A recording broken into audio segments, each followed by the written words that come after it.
my wife was pregnant with my first child, and Oh, is that right?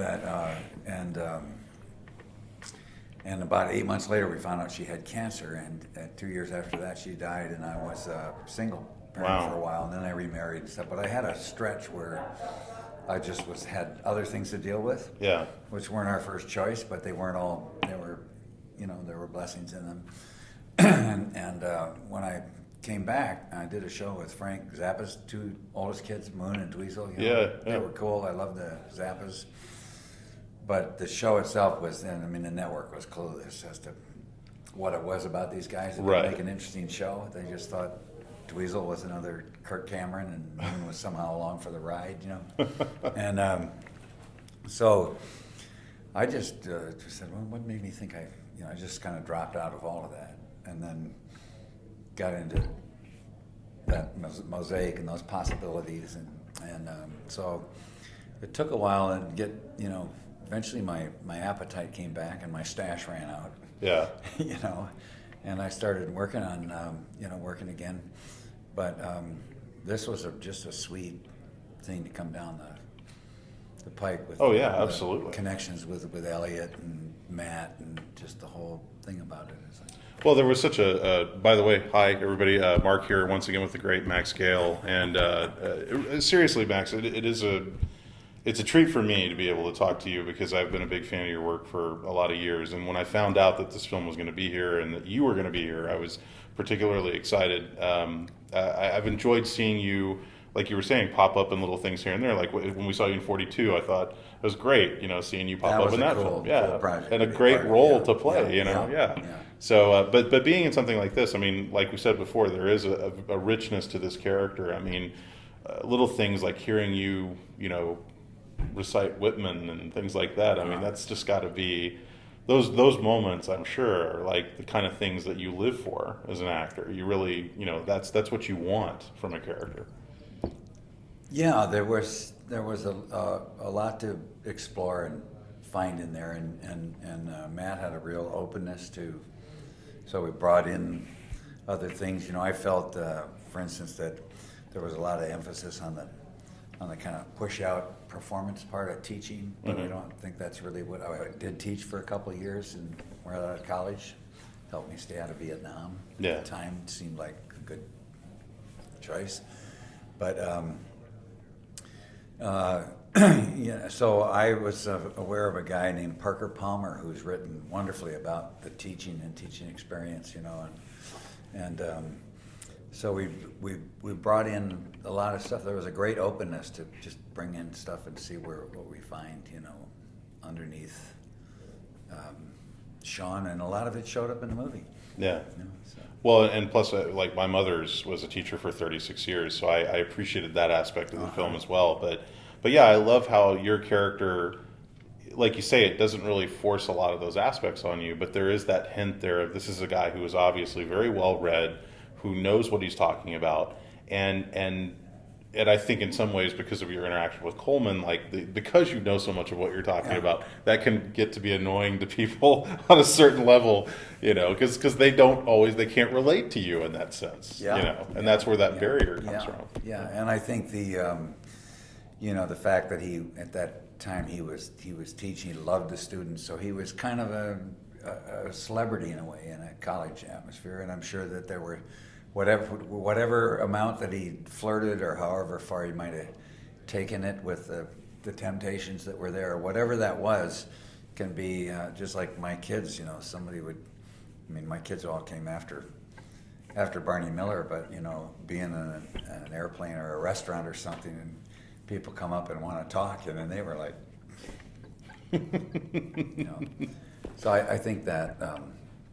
And I think Coleman, who actually has a great relationship with his dad, who's a very cool guy, but he really found that something, where that distance was, and I thought both those kids did a great job. Yeah, it was terrific. Like there's that one scene when you guys are all three on the back patio and you're posing for the photo, and there's such a realness there that we've all been in those moments, and there was this, again, it's I guess it's to Matt's credit that he could, find the reality of it and the relatability of it, that we can all sort of find a little bit of ourselves in these characters in one way or another. You've done a lot of... I just say, and it's really cool to hear that kind of feedback. Yeah. For going for that, because most people these days think, no, you got to be doing something that's got more TNA or more action or something, Well, I appreciated the fact that, because there are those moments where you have the blow-ups, and there's like the one scene when you guys are outside and you finally kind of get up in Coleman's face and you kind of let him have it, and it didn't feel forced. It felt very natural in the way that it played out. It didn't feel like it was scripted that way. It just felt like this is how it really would happen. These two guys would reach that boiling point, and eventually they would kind of come to blows, and then hopefully things would calm back down again, just like real life. So I appreciated it very much for that. You've done a lot of work over the years, both in TV and film. What do you prefer? Is there a preference? I mean, obviously with something like this is a smaller type of film, but what do you like most? What matters is that if the writing is there, or at least the story and the intention of that, and that everybody's working to create something. And there are a lot of I think I was twice as old as the next oldest person on the set, but really committed people who were really in it, to create something. Yeah. So then, film is a kind of one, there's a kind of story arc. You're seeing things that, are happening once for people. To television, you're either fitting in like a magazine loaded into a certain kind of NCIS or something, that kind of television, or else it's a recurring role. So it's a different element of storytelling as far as the kind of transformations that people go through, where they say we don't have an argument every week and then resolve it at the end of the show. Right. In a film like this, so it's really about the intention. How do you feel? I mean, because obviously you were part of what I think is one of the greatest. It almost feels weird calling it a sitcom, but one of the greatest sitcoms to ever really air on TV. But how do you feel about the way sitcoms are portrayed today in television? It seems like we've kind of lost that edge, or maybe lost the daringness that used to be there. Yeah, a big part of that is that there was a change in the early 90s that said the networks could own shows, because until then they could only license them for 2 showings. So people like Norman Lear or Danny Arnold, who did Barney Miller, could create the show, and even though that was their main customer, but they had a certain leverage, and so it wasn't like I did a recurring part in a show called Gary Unmarried. It was there was a herd of not only the writers, but then there was a herd of network people, who had their sort of ideas and take on each episode and how the show was coming together. And I think also we went through, Barney Miller was came out of that 70s time where there was a lot of social change and consciousness. We had a very diverse cast, Then we went going into the 80s. Fox came in with the sort of urban network. Yeah. So then the rest of the shows all became, again, all white shows. And then and shows kind of from being about causes to shows like Seinfeld and Friends, which were wonderful shows, but they weren't about what's really going on. Yeah, there was in the no world. real narrative to it. Yeah, they were, and then we've been in a time of kind of cynical sense, humor. People don't really care about each other, or if they do resolve and some emotional caring, it's kind of contrived. Yeah. And I noticed I've been out for a few pilots lately, none of which I've gotten yet, but there've been some wonderful actors in there that they got them. But I've seen some really good writing again, where there's something under it. It's not just jokes. There is something underneath it, and so maybe we're moving.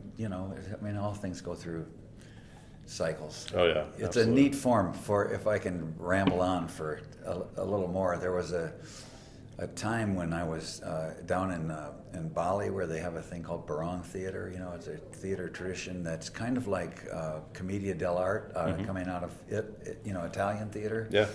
that is a lot like Sitcom, this sort of ongoing take on the community, where you can do the emperor has no clothes kind of humor. Yeah. You know, and Braun Theater has, when they end, a whole bunch of young men come out in little loincloths and daggers that they've been supposedly put in a trance. I think that they're in seriously.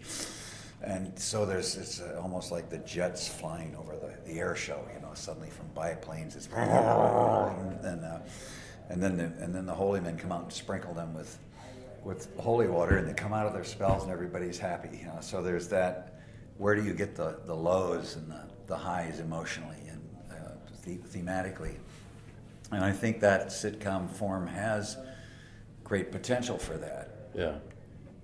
But it really needs for everybody to be in on going for that. I can see in your eyes you really get what I'm I do. talking about. You know. I enjoy it. I hope everybody else does too. Yeah. Well, I think most people do, but there Yeah. is a tendency with the kind of pressures on networks which have, you know, hemorrhaged audience to the internet and cable and stuff. So when those other kinds of ways of thinking come about that are more superficial in a certain kind of way, if they take over, then there isn't a chance for people to do the kind of work and make these kind of connections, which are really what we're about as humans. So.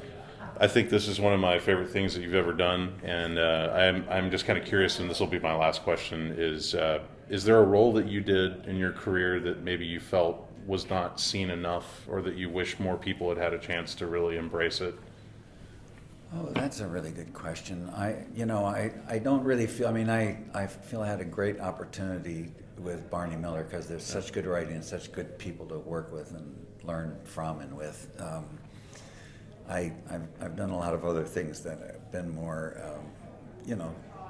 something to do. So I guess the answer is no. I hope this, I hope this, gets out there in a way that reaches an audience, because I think there's an audience for it. Yeah, so I absolutely. hope that happens. Well, I can't recommend it highly enough. Everybody check out The Frontier. We're going to have more information for you guys down below. And Max, honestly, it's been an honor. So thank you. Likewise, thank you. Yeah, really, thank you for doing this. And give my best to Adam. I will. I will.